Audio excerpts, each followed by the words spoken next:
नमस्कार दोस्तों, जोहार। मैं हूं जगदीश उरांव और आप लोग देख रहे हैं झारखंड झरना यूट्यूब चैनल। आज हम लोग देखेंगे उरांव जनजाति के बारे में। पिछला वीडियो में हम लोगों ने देखा संथाल जनजाति के बारे में देखे।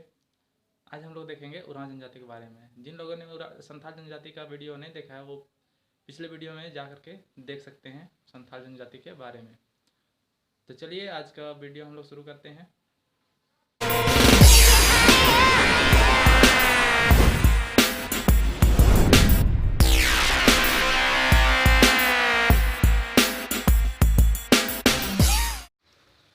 तो चलिए आज का वीडियो शुरू करते हैं। आज हम लोग देखेंगे उरांव जनजाति के बारे में। फर्स्ट है, जनसंख्या की दृष्टि से झारखंड की दूसरी सबसे अधिक जनसंख्या वाली जनजाति कौन सी है? तो उरांव जनजाति है। जनसंख्या की दृष्टि से सबसे अधिक जनजाति दूसरे स्थान पर उरांव जनजाति की है झारखंड में। नेक्स्ट है, उरांव जनजाति भाषा एवं प्रजाति दोनों से द्रविड़ समूह में आते हैं। यानी कि उरांव जनजाति कौन से समूह में आते हैं? तो द्रविड़ समूह में आते हैं। जैसे संथाली प्रोटोस्टोलाइड में आता है, उसी तरह से उरांव द्रविड़ भाषा समूह में आता है। उसी तरह से उरांव जनजाति का मूल निवास कोंकण है। उरांव जनजाति का मूल निवास कोंकण है।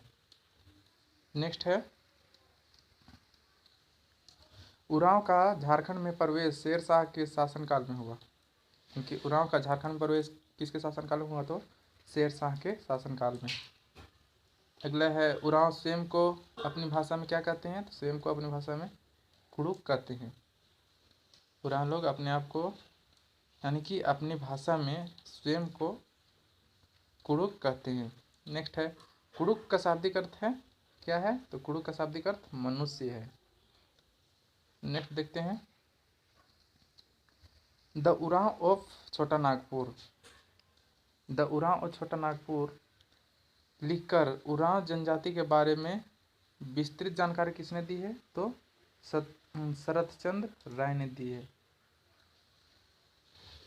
नेक्स्ट है, उरांव जनजाति में त्योहार के अवसर पर पुरुष द्वारा पहने जाने वाले वस्त्र को क्या कहते हैं? तो केरिया। उरांव जनजाति में त्योहारों के अवसर पर पुरुषों द्वारा पहने जाने वाले वस्त्र को केरिया कहते हैं। वही और महिलाओं द्वारा पहने जाने वाले वस्त्र को क्या कहते हैं? तो महिलाओं द्वारा पहने जाने वाले वस्त्र को खनरिया कहते हैं। आगे देखते हैं, उरांव जनजाति के लोग सर्वाधिक दक्षिणी छोटा नागपुर प्रमंडल में निवास करते हैं। तो उरांव जनजाति के लोग सर्वाधिक कहाँ निवास करते हैं? तो दक्षिणी छोटा नागपुर प्रमंडल में। आगे है, उरांव जनजाति का मुख्य पेशा कृषि है। उरांव जनजाति का मुख्य पेशा क्या है? कृषि है। उरांव गाँव का प्रधान कौन होता है? तो उरांव गाँव का प्रधान महतो होता है। नेक्स्ट देखते हैं हम लोग, उरांव लोगों का धर्म प्रधान का वह पुजारी कौन होता है? वो पाहन होता है। उरांव लोगों का जो धर्म प्रधान व पुजारी होता है वो कौन है? पाहन है। नेक्स्ट देखते हैं, उरांव लोगों के मुख्य पूजा स्थल को सरना नाम से जाना जाता है, जहाँ पर उरांव जनजाति के लोग पूजा करने जाया करते हैं। आगे है, उरांव लोगों की पूर्वज की आत्मा कहाँ निवास करती है? तो उरांव लोगों के पूर्वज की आत्मा शासन में निवास करती है। कहाँ? शासन में। नेक्स्ट क्वेश्चन है, यानी कि नेक्स्ट देखते हैं हम लोग, उरांव लोगों का अस्थि विसर्जन स्थल को क्या कहा जाता है? तो उरांव लोगों का अस्थि विसर्जन स्थल को कुंडी या कुंदी यानी कि कुंडी कहा जाता है। कुंडी दाह, जहाँ पर अस्थियों का दाह संस्कार किया जाता है।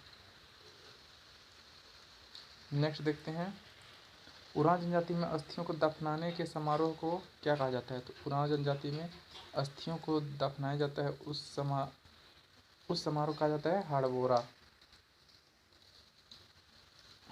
नेक्स्ट है, हड़बोरा समारोह साल में कितने बार होता है? तो हड़बोरा समारोह साल में एक बार होता है। कितने बार? एक बार। ये वहाँ पर जाकर कब्र के स्थान में जहाँ पर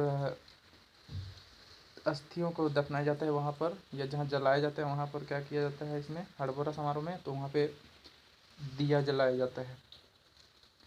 उरांव जनजाति का युवा गिरी क्या कहलाता है? उरांव जनजाति का युवा गिरी धुमकुड़िया कहलाता है। नेक्स्ट देखते हैं, उरांव जनजाति में आयोजित विवाह सबसे प्रचलित है, यानी कि उरांव जनजाति में सबसे अधिक प्रचलित विवाह कौन सा है? तो आयोजित विवाह। फिर उरांव जनजाति का सर्वोच्च देवता धर्मेश है। उरांव जनजाति का सर्वोच्च देवता जो है वो धर्मेश है। नेक्स्ट देखते हैं, उरांव का ग्राम देवता कौन होता है? तो ठाकुर देव होता है। उरांव का जो ग्राम देवता होता है वह ठाकुर देव होता है। और उरांव का कुल देवता होता है वो पूर्वजात्मा है। कुल देवता पूर्वजात्मा को कहा जाता है। और उरांव जनजाति के सीमांत देवता को कहा जाता है डिहवार। सीमांत देवता, जैसे एक गांव का सीमा होता है, सीमांत बोलते हैं, उसका जो देवता है वह डिहवार है। नेक्स्ट है, उरांव जनजाति के महत्वपूर्ण त्योहार कर्मा और सरहुल। उरांव जनजाति के जो महत्वपूर्ण त्योहार है वह है कर्मा और सरहुल, सबसे ज़्यादा महत्वपूर्ण है। नेक्स्ट है, उरांव जनजाति के गांव के कल्याण के लिए साल में एक बार पूजा किया जाता है। वह पूजा किस नाम से जाना जाता है? तो गौरैया पूजा।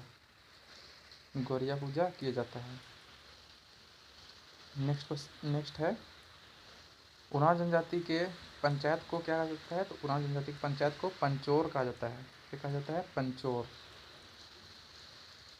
नेक्स्ट देखते हैं हम लोग, उरांव जनजाति के एक गांव का दूसरे गांव से जब किसी बात को लेकर झगड़ा होता है तो उसका निपटारा कहाँ किया जाता है? तो पढ़ा समाज, पढ़ा में किया जाता है, पढ़ा समाज में किया जाता है।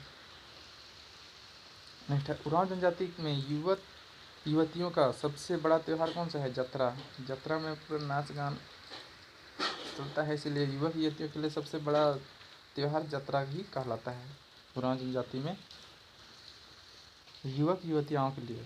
तो इसे मेन तो है कर्मा और सरहुल है, लेकिन युवक युवतियों के लिए जतरा है। तो ये था आज का वीडियो उरांव जनजाति के बारे में। तो आप लोगों को ये वीडियो कैसा लगा आप लोग कमेंट सेक्शन में कमेंट करके बताइए। और जो लोग चैनल में नए हो वो चैनल को सब्सक्राइब कर दीजिए, वीडियो को लाइक कर दीजिए और शेयर भी कर दीजिए, ताकि आप लोग को नोटिफिकेशन मिलता रहे जो भी मैं वीडियो डालूँ। नेक्स्ट वीडियो में लेकर के आऊँगा मुंडा जनजाति के बारे में लेके। तो आज का सेशन यहीं समाप्त करते हैं। फिर से एक बार सभी को